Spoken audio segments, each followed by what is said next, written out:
Para naman sa instructional materials development with technology and various education, natutunan ko na marami pa palang mga technology application or website or um, learning applications na magagamit ng isang guro para sa pagtuturo ng kanyang lesson or ng kanyang topic, lalong-lalo na sa values education dahil hirap sa ating field, mahirap makakuha ng instructional materials o mahirap gumawa ng mga activities na iaangkla mo yung technology. So, dito sa subject na ito, natutunan ko na marami pa palang technology na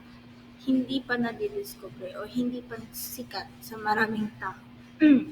So, itong mga technology na to ay nagagamit natin upang mas palalimin o mas ma-explore natin yung mas magamit natin yung um, gadgets o yung makabagong panahon. So dito, mas napapakita natin na hindi ang values education ay hindi siya mapag-iiwanan ng panahon o ng gadgets o ng yung mga nag-evolve na application. So, maaari pa rin natin magamit itong mga applications na to sa pagtuturo natin at sa mga activities na gagawin natin um, para sa ating mga mag-aaral. So,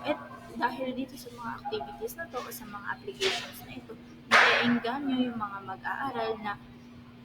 pagbutihin ang kanilang pag-aaral at mas naiengganyo sila na matuto at mas madali para sa kanila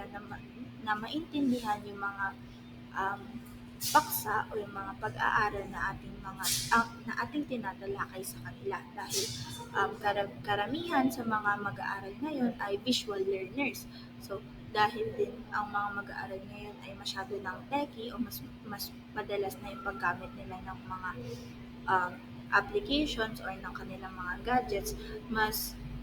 nakikita natin na nag evolve din yung kanilang mga pag-iisip at mas madali para sa kanila na matuto kapag ginagamitan natin to ng mga technology or ng mga application na maaari din nilang gamitin.